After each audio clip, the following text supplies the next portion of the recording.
fellow graduates. I'd like to start off by thanking my Lord and Savior, Jesus Christ, for bringing me this far. I definitely wouldn't be here without his guidance. So, I went on the internet for hours trying to find an inspirational speech for today. I found nothing.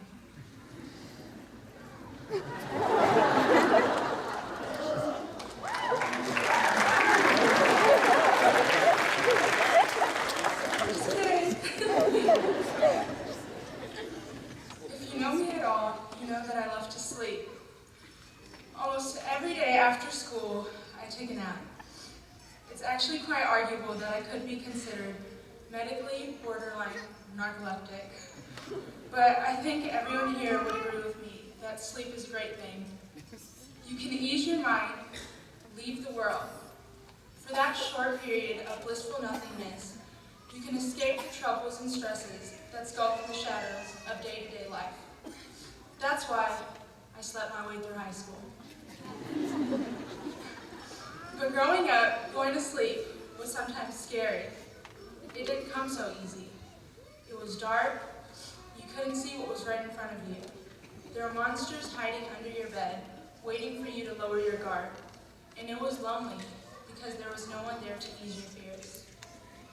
Some people have sleeping problems. In fact, some of you are probably asleep right now.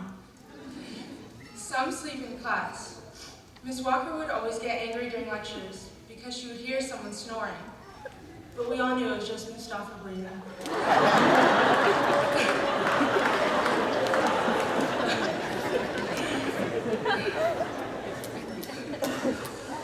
The average graduating senior has spent exactly 52,680 hours of their life sleeping. In comparison, we've spent 16,380 hours in school. While I can't say that I'd rather be in school than sleeping, I can say that I've cherished every moment that the class of 2013 has had together.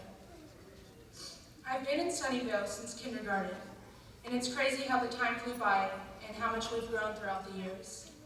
I can honestly say that I love this graduating class, and I may be a bit biased, but I think we are one of the closest knit classes.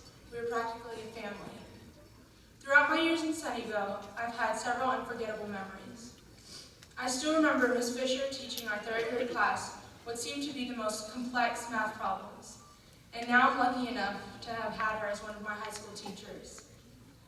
I remember having Miss Lee in 8th grade and thinking, what? Miss Lee as my Spanish teacher? Now I can say she's like another mother to me, Mom Lee.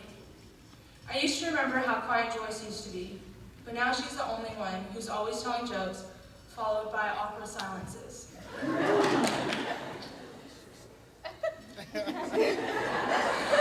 Yup. I remember Cooper with his chili ball haircut and goofy laugh. And now, well, he got a haircut. These are just small examples of how everyone has changed. In fact, do you guys remember when Ashreya first came in 7th grade and we all thought she was different? Well, actually, I guess some things don't change. Mustafa, wake up, we can hear you. Although I'm older now, and I no longer fear creatures like the boogeyman, the monsters are different. Uncertainty, fear, and doubt. But through my time here at Sunnyvale, I have found real friends, real family, and I want to thank y'all for always being there for me. I'd like to thank my dad for waking me up every morning so I wouldn't be late for school, which is obviously a difficult job considering how much I love sleep. And I'd like to thank my mom for her powerful prayers and constant words of encouragement when I needed it the most.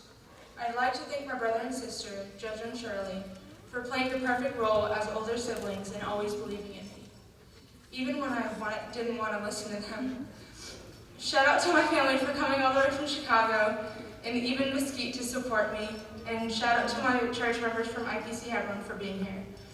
I'd also like to thank my teachers in Sunnyvale for their hard work and dedication. I'd like to thank Mr. Hobbs for being the best principal Sunnyvale High School can have.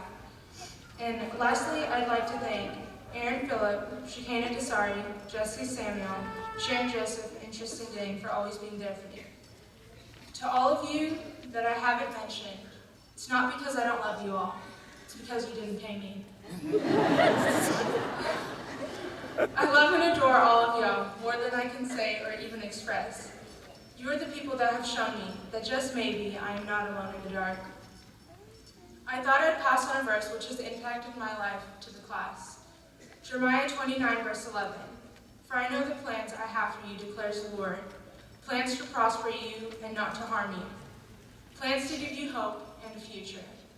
I have no doubt in my mind that the class of 2013 will go on to do great things, and I'm excited to see what God has in store for all of us.